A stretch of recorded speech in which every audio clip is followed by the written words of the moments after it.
Oh, if this is really good content or not, but... I mean, I haven't played this game in 20 years. It's pretty fun. I'm gonna be the next PewDiePie. I'm gonna make my millions on this game. That'd be the first time you've been productive. So. If we could somehow monetize you as a video game player. I've been wanting to make this video for a while, and I guess I kind of have in some ways. When I made that video about PragerU's kind of like kids cartoons, about Ronald Reagan, and about like a whole host of different historical characters. Okay, Layla. Let me say goodbye to Ronald Reagan first, though. Bye, Mr. President. It was nice meeting you. Thanks for beating the communists. Goodbye, Leo. And remember this, it's never too late to fight for freedom. Thanks for beating the communists. Thanks for beating the communists. Beating the communists. Found it very, very funny. A bit sinister, but the cartoons were very boring, so I wasn't too worried about them, I guess, finding a mainstream home. And the YouTube views itself for the cartoons were really, really bad. But something I feel like could maybe work a bit better is a collaboration that I have seen happen between the Daily Wire and the offshoots of the Daily Wire and Anti-SJW nerd channels, most prominently Geeks and Gamers and the Quartering, and the whole shift by Anti-SJW nerd channels to actually cover like straight up politics and not even separate between like entertainment news and politics. Essentially, these channels are just politics channels. Now, as we're going to see in the video, the main figures in the Daily Wire are a fair bit older. Most of them are pushing 40, if not over 40. And them being like cool with younger people is something I wouldn't say is their main appeal. And that's why I think they are hiring these younger people, or people at least who cover like gaming and entertainment, to try and spread their far-right American conservative message to a lot younger people, because they realize with the cultural shift, a lot more people are being turned off conservatism, a lot more young people are actually favoring socialism over capitalism, and because these guys care so much about their conservative capitalist politics, they want to make sure that more young people are being indoctrinated into this stuff. And it seems very, very ironic. The people complaining about the left indoctrinating young people into a certain brand of politics have actually been trying for the last couple of years to do exactly that in a way that isn't subtle at all and is also not actually entertaining. So with my gaming hat on, this is what we're going to talk about in this video. Also, I will say, as much as I like Kojima and Death Stranding, this hat is not the best quality. So I think primarily I'm gonna wear it backwards because the bit at the front is just way too big in my opinion. Cool logo for sure, and I do like wearing this hat in Death Stranding itself. But before we go any further, please like the video. And in the comments, I guess my question is, what is the worst gaming opinion you've heard from reactionaries, or the worst gaming opinion you've heard from the people we're going to be talking about today? Also, for every 5k we get a new chocolate orange. Help me keep chugging along to 5k. Subscribers have been quite slow to grow lately despite views being still good, so any new subscriptions are appreciated. Also, maybe support me on Patreon. I want to build up as many $1 to $3 patrons as possible, and the benefits of that are getting access to my Nintendo Switch friend code and the private patrons Discord server. Also, follow me on social media at the Kavernacle on Twitter, on Instagram, subreddit down in the description, and check out my second channel, the Kavernacle Extra, where I archive my live streams, which I do about twice a week. So before we get into the Daily Wire collaborating with these Anti-SJW nerd channels, I guess the main thing I want to talk about is how these guys have actually just become straight up conservative propaganda channels. And while they do focus on entertainment, it's clear pushing a political agenda is now the main focus of these guys, which makes me laugh because a couple years ago, these were the same people complaining about politics being inserted into gaming and entertainment when most people just want an entertaining story for the fans without political messaging. So a big thing these channels have been doing recently is they've been massively simping for potential Republican presidential candidate and governor of Florida, Ron DeSantis. And it's not even like subtle, it's just literally thumbnails of him smiling, talking about how great Ron DeSantis is in his war against Disney, which is like this Trojan horse just to attack LGBT rights, and he knows he's pandering to that type of crowd. There's also like massive live streams of all the Geeks and Gamers extended universe of these guys all simping over Ron DeSantis and how great he is. Of course, I don't need to tell you how like dangerous it is to indoctrinate younger children into supporting someone like Ron DeSantis, who basically, ideologically at least, is very similar to Donald Trump, just is a bit more polished. But here's an interesting thing I thought I'd show you guys as well. So while channels like the Quartering and Geeks and Gamers have been shifting a lot to straight up politics, they actually used to have politics channels they'd upload on fairly regularly. So Jeremy, the main guy at Geeks and Gamers, has this channel called D-Day Cobra, but he actually hasn't uploaded anything on it since 3 months ago. And the Quartering also has a similar channel called Midwestly, and he also hasn't uploaded anything on this channel since 4 months ago. But these channels didn't get as many views as their main channels, but they did pretty decent, and for the amount of effort these guys put into their videos, which is hardly anything, and I assume both have editors as well, it doesn't seem like such a bad way to get some side money. But them essentially abandoning them just confirms to me that all their straight up political content is now firmly on their main channel. Now the Quartering is of course far more political, I believe, but it's clear both of them have really swapped just talking about films and entertainment and movies to trying to push their Republican agenda across. Now, unlike the Daily Wire and Ben Shapiro and people like that, it's clear the audience for this type of content is probably still fairly young. I'd estimate between like maybe 16 and 25, probably a lot of man babies in their early 30s as well. But I think with the Daily Wire content at large, maybe not on YouTube, but across various social media platforms, I would say the people who consume it are probably a bit older, a bit more conservative in terms of culture, where they might be like really sensitive about what they let their children watch, for example. And you know, you might have grown up with conservative parents yourself, or know of people who have, and you know how restrictive they can be. That's kind of what I believe the audience for Daily Wire stuff is. But recently, they actually have been making an effort to try and appeal to a broader and younger demographic, and I think they're seeing that anti-SJW nerd content is very, very popular on YouTube, and they're trying to tap into this to get more people to believe in like straight up conservative politics rather than just like these reactionary backlashes to so-called progressivism in films. I don't want to dwell on this for too long, but recently they've been making this fake TikToker, YouTuber, Twitch streamer called Brett Cooper. That is her real name, it's not fake. But this channel is massively astroturfed by Daily Wire advertisements and money. She's essentially doubled in size over the last month. This isn't organic growth. This isn't this person called Brett Cooper working very hard on their own YouTube channel. It's actually like a studio, which is like a quarter of a room, designed to seem like someone's bedroom where they stream from. It's really, really hilarious. Hassan made a whole video about this. I've made a whole video talking about her content and this like fake setup. But Brett Cooper does have a fairly good audience now. Probably a lot of younger conservatives just fancy her in my opinion. But she did collab with the Quartering, and they spoke about things like libs of TikTok and the police raiding the Quartering and Tim Pool's homes. Again, I don't want to play too much of this. I just want to show you that they have actually collabed. Guys, welcome to another comment section live. I'm stoked for today. We're doing something a little bit different. I have a guest. You guys all know the Quartering, Jeremy Hambley, who is behind the Quartering. I'm so excited that he's here today. We're going to talk about libs of TikTok. We're going to talk about his most recent swatting. If you guys have been following along that story. Jeremy, how are you? That it still works. That was like I felt embarrassed for my police. I was like, dude, are you kidding me? Yeah. Like, you know I'm going to make a video about this and like 500,000 people are going to be laughing at you and thinking like, how the heck did you really didn't think that you didn't pick up on it, that it was a fake call? Yeah. Which goes back to all of the stuff where people are screaming about like defund the police and all that. I'm like, no, I actually think that we probably need to give them some help and maybe more funding and resources so that they can, be better trained or have something so that they can detect what is a hoax, what is, a SWAT, that kind of thing.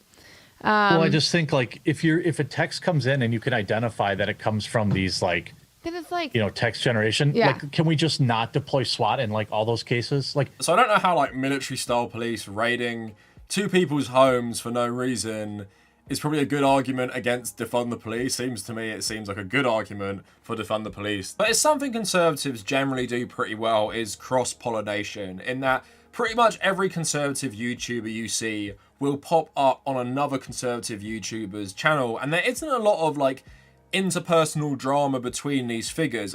I guess the only one I can think of is the Quartering hates Ian Miles Chong because he like ripped him off designing his website or something like that. But a lot of these people get on very well because they both realize it's all a grift, and the only thing with conservatives, their strength lies in unity, in that they won't backstab each other until it's clear someone is going down. It happens in the UK all the time. They only turned on Margaret Thatcher when it was clear she was going down. They'll do the exact same with Boris Johnson, although most of them kind of have turned on him already. The majority will turn on him when it's clear he is damaging them and isn't a benefit to them anymore. And I feel like that's the same on these online platforms. They're all friends, they're all mates. Although they might not agree on everything, they realise it's a better thing for all of them in terms of money and support to play nice with each other and help each other. And although I do believe it's something we could do a bit better with leftist YouTubers, like collaborate a bit more and maybe pop up on each other's channels, I will also say there are like legitimate ideological differences. Why someone like me would not go on another like leftist or liberals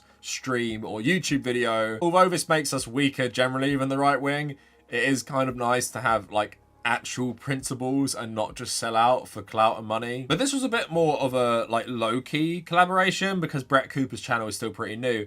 But something that was really noticeable is that Jeremy and Ryan Kendall from Geeks and Gamers actually hosted an entire video on the Daily Wire itself, basically crying about video games. And I made a whole video about this back in February. And in February, I said that this shows that they're trying to reach this like nerd audience by enlisting these prominent people who feed on reactionary backlash and often create reactionary backlash themselves. So that in itself like shows this collaboration is happening for a reason. And I'm going to show you how unappealing the Daily Wire generally are with their takes on video games and their knowledge of video games in a sec. But here is Jeremy and Ryan moaning about how conservatives generally like don't like gamers. And I think that a big part of that is for mainstream people on the right, mainstream Republicans, mainstream conservatives, whatever you want to call it, maybe stop consistently bashing video game culture. That's a popular thing to do. Even people like Josh Hawley did it just not too long ago. I like a lot of what Josh Hawley stands for. But when you do that and you say, oh, well, that's just not worth your while. Video games, you shouldn't bother with that, blah, blah, blah. That would help a lot in this fight, I think, if more mainstream Republicans, you don't even have to necessarily support everything, but if you see this, if you see people complaining about a real problem that you have in the gaming industry, maybe give that a signal boost, maybe look into it, because a lot of our values can align on those things. A lot of conservatives tend to disrespect gaming and gaming culture, and I don't think that's helpful. When you have someone that is objectively dumb as AOC, very popular on Twitch streams because they're embracing a lot of these Twitch streamers, but all they want is the clout. All they see is AOC on my channel. They want to take pictures and everything like that. And yeah, that's cringe in itself. It's absolutely cringe. But you're talking about Twitch streamers that have hundreds of thousands of and maybe millions of followers, and they're sitting there bringing someone like an AOC on their channel. All that's doing is showing young kids like, oh, AOC is one of the cool ones. I'm going to pay attention to what her politics are. That is where a lot of the culture is being lost right now. So I do laugh that these two are self-aware enough to realize that, yes, a lot of online culture is more appealing to like leftists and progressives because it's not inherently hateful. And someone like AOC, who's like, even though very polarizing, is very, very popular for a politician, going on, you know, Hassan's stream or playing Among Us, that does show to lots of kids that, you know, people like AOC are just normal people. They're not out of touch like 75-year-old Republicans who don't even know what video games are. And I guess he is right in a way. Conservative ideology, a lot of the times, is very reactionary and just doesn't like video games because of the violence or because of the adult themes. And like I said at the start, a lot of religion plays into that. There's a lot of religious conservatives who will not tolerate these violent video games. So automatically, the culture does lend itself to more progressive views. And I believe that's why the Daily Wire have enlisted people like Geeks and Gamers and the Quartering, because they can see, although these people all seem to be in their 30s, they do have appeal with the youth,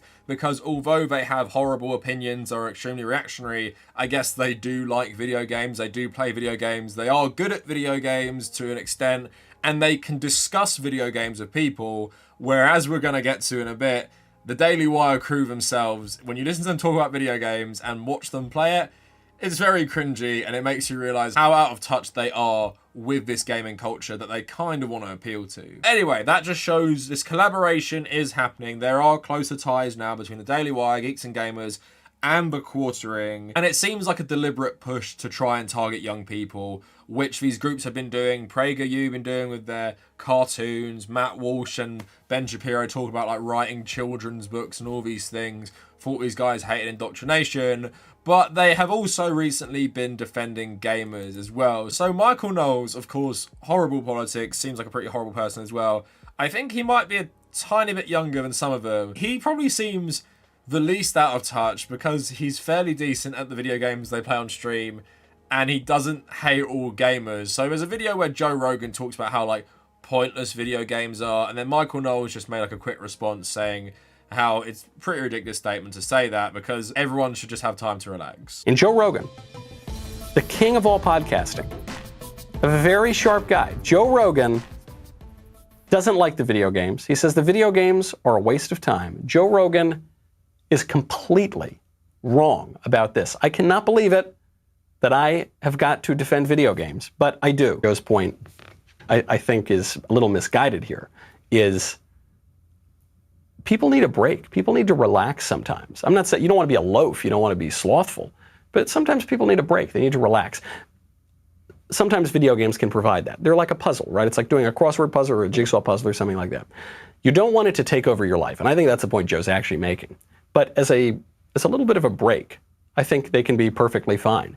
And more importantly, if your life is only oriented toward making money and filling up your bank account, and that's all just for its own sake, for no other reason, that life is no better than the life squandered playing video games all day. So not the biggest defense of video games, but seems a bit of a contrast to a lot of conservatives who will say video games are pointless, video games might cause violence, video games are just a waste of time, kids should not go anywhere near them. Now, I also found an interesting clip of a lot of the older people at the Daily Wire. I don't know why they're all sitting around in like tuxedos and stuff, talking about their experience of gaming. And I watched a video of them all playing Mario Kart, which I'm going to show you in a sec. So I thought Andrew Clavin was like really out of touch, but then he starts saying he's like playing Diablo 3. Maybe he's a bit more of a gamer than I thought he was. Video gamer, I have to say, I think there has been more innovation in video games in the last, let's go back 20 years, than there has certainly been in movies. They definitely emphasize a kind of heroism and sacrifice and putting yourself forward and courage and essential values. And they create works of visual art that are immersive in ways that art has never been before, and it's actually unique. It's actually a unique form. It's got some built-in restrictions that keep it from being a good storytelling form, but as a visual art, it's amazing. And I think they're absolutely right. What are you playing right now? I'm playing Diablo 3, which is a throwback to one of the first games that ever kind of lit me up. I mean, because I was there for Pong, I was there at the beginning. And when Diablo came out, I found it in a bin. He means ping pong. Yeah, exactly. He's not a young man. But when Diablo came out, I found it in a bin, and I just liked the cover, and I took it home, and I went, oh, this is a new thing. And now they've brought out this new version, and it tells its story with absolutely just precision speed, and you're completely immersed in this world. And it's the first game I've been addicted to in a long time, and it's just absolutely brilliant. Did you play Assassin's Creed? Yeah, sure. Because one thing I learned from that is that video games have been the cutting edge of nearly all the technological advancement in film. All of the new cinematic art is really coming out of these gamers. Yeah. Certainly 3D. And it's been a funny thing, too, because they'll steal from Night of the Living Dead, and they'll make Resident Evil, and then they'll make movies of Resident Evil, so it's been kind of incestuous all along. That's interesting. Yeah. I just played through, I only play about one game a year. Yeah. And I just went through a nostalgia game. One of the first games that I fell in love with as a kid was The Legend of Zelda. Oh, yeah. There's this new Zelda out on Nintendo. I bought a Nintendo just to play I hear it's great. Breath of the Wild. It's fabulous. It's one of the most immersive games I've ever played. It's a real journey, and So I don't know if that clip goes on a bit longer. I couldn't find a longer version of it. It is funny, Ben Shapiro just sitting there saying nothing. I don't know if he plays video games at all, despite being far younger. But yeah, Andrew Clavin does have some experience. gaming, I guess, if he's playing the original Diablo and the third one. But obviously, someone like that who might have experience is still not attractive to younger people. Like, as much as I hate to say it, would younger nerds in their bedrooms in America rather listen to Andrew Clavin talk about video games, or one of the Jeremy twins, probably the Jeremy twins, and maybe interact with the community who are more, I guess, engaged with these games, apart from older people who might play, like, you know, one game a year, as that guy says, with the Breath of the Wild. Now, this is a bit of fun. Here is 4 of them: Michael Knowles, Matt Walsh, Ben Shapiro, and then suddenly Tim Pool jumps in to beat them all. And this is why I thought Andrew Clavin was like someone who didn't even know about video games, because he just starts driving into the wall non-stop. But yeah, I thought it'd be fun just to show you some of these guys play Mario Kart 64.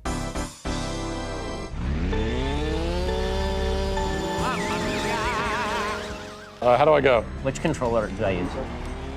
Not that one, clearly. Okay. The blue button.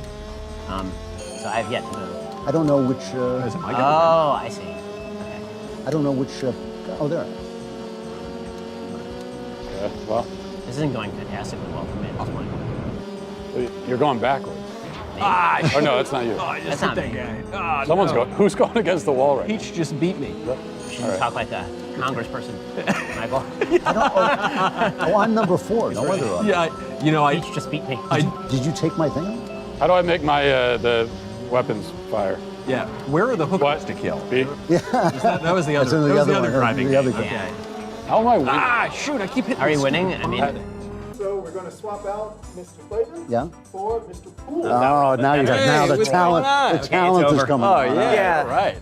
How's it going, man? Good What's going to see you on, guys. man? Thanks for letting me destroy you guys in Mario Kart. Yeah, dude. I yeah, think absolutely. Shoot! I hit that bomb. I'm only hitting the final lap now, so I don't know. Oh, wow. I'm still in the first lap, I think. Oh, and I'm getting hit by turtle shells. What kind of crazy, shitty world is this? You're just going along minding your own business, suddenly you get hit by lightning in a turtle shell. Yeah. You know, just the way it goes. That's just, you know, as Augustine said. I'm actually just waiting at the finish line for you guys. Are you kidding me? Yeah, but I think it'll take some time. That's so cute. Yeah, you are gonna. It's gonna take a while. So I'll say, as a novelty, it's maybe quite fun to see all these really horrible people who are constantly very, very angry and venomous play a kid's video game. But at the same time, I don't think too many kids are trading in their favorite Twitch streamers for these 5 people. And yeah, some of these guys might have been gamers when they were kids just as part of the culture, but it's clear they don't really know much about video games. None of them, apart from Dimple, are actually even good at video games by the looks of things. And we're going to show this even more because Matt Walsh has this series where he plays through video games and he's absolutely terrible. It's like me trying to get my dad to play a video game, in the sense that my dad can't even like work the controls properly. But they're pumping out these videos, they're trying to get some gaming views on their channel. It just seems to me like with their own content, they don't really know what kids want to watch, or what even younger people, or maybe people in the early 20s who consume gaming content actually want to watch, even if they are ideologically in line with the cast of the Daily Wire. So let's have a look at Matt Walsh trying to play Grand Theft Auto. I can tell you right now, I'm not a video game fan, because, you know, somewhat infamously. You know, there's kind of a story behind that, sort of a traumatic story, but this is actually maybe my super villain origin story, because I wanted Nintendo 64 for Christmas. N64 rules. And I was told by my parents, oh yeah, we'll get you Nintendo for Christmas. And so I was bragging about it, oh, I'm gonna get N64 for Christmas. And then Christmas comes and all my friends get N64. And I got Super Nintendo. And then I went to school the next day and everyone was talking about their N64s and I don't want to be embarrassed. So I lied and said that I got N64 too. And they were asking me, oh, what kind of games did you play? What kind of games? Oh, you know, yeah, that's the normal ones. And it was this whole web of lies until finally it was exposed when some friends came over and saw that I only had a Super Nintendo. Anyway, the point is, maybe that's the reason why I've always hated video games and I don't play them now. Or it's possible I don't play them now because I'm, a grown-up. And that's really the main thing. What do we play? This is Grand Theft Auto, correct? This is Grand Theft Auto 5. Okay, Grand Theft Auto 5. And this is one of the latest and greatest, newest games, is it not? No, it's actually pretty old. I think over 5 years old now. All right, here. I'm sorry. So how do I steer so that I don't look drunk? Oh, Use the right stick to steer. how do I? Is this too, okay, can I just say something? Can we stop for a second? Oh, sorry about that. Oh my goodness. Well, a bounty has been set on me. What does that mean? Use the GPS to find out where the dealership is. Exactly. Well, how can I look at the yellow line and look at the road while I'm driving? All right, taking it right here. Go. So maybe if you're an absolutely huge fan of the Daily Wire, you will take some enjoyment of Matt Walsh trying to play these video games, despite saying he doesn't like video games because, you know, he might not have had the best Nintendo system as a kid and he felt left out at school, or that because he's a grown-up can't play video games just for children, which I think he probably does feel deep down, and it's reflective of a larger conservative viewpoint that video games are just for children and you shouldn't be playing them as a grown-up. I actually saw a Reddit thread today actually on Ask UK where some guy was saying he can't understand why an adult would play more than 10 minutes of a video game. Like, they're just for kids. Like, he played them as a kid and thinks they're pointless now. I mean, I tell all these people to play The Last of Us 2, and when you get into your first gunfight with human enemies, you can then tell me if these games are designed for children or not, because even as someone who's played games all my life, the level of violence in that game and the visceral violence in that game was really shocking to begin with. And of course, the kind of point of the game is you get more desensitized to it the more you do it, which thematically fits in very nice. But yeah, these games are definitely not for children anymore. Like, even the over-the-top cartoony violence ones, like the new Doom, are still very, very graphic. But yeah, overall, these videos that I've shown you of them playing video games, they've done like fairly well. But at the same time, you're not going to get too many nerds taking these people seriously as gamers and, you know, looking to these people to, you know, commentate on games or give their opinion on games.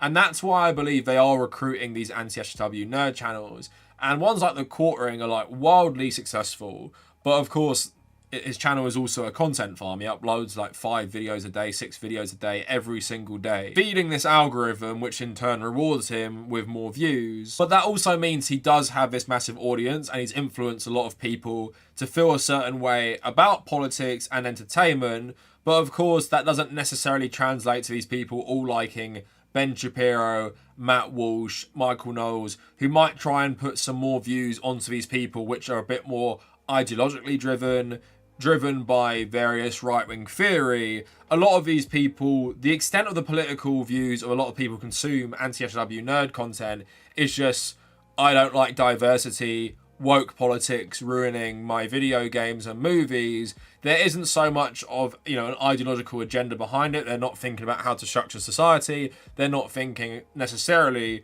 what political policies they generally support, but it could be a gateway into becoming more of an ideological conservative, and that's why they're trying to get people in from Geeks and Gamers and the Quartering to thinking like the Daily Wire. And it's probably very, very helpful that the Quartering, Geeks and Gamers have abandoned their politics channels in favour of putting all the political videos on their main channel and not caring about promoting actual Republican politicians. So no wonder people at the Daily Wire, whoever works in their marketing team, see them as natural allies on YouTube. And I guess the big question is, will it work? Will making this Brett Cooper channel, will using the Geeks and Gamers and Quartering characters to make videos for you or collab with them, will that get more young people into watching the Daily Wire and consuming straight up conservative content? I guess we'll have to see. This stuff is very popular. It's also very astroturfed. A lot of these numbers on their videos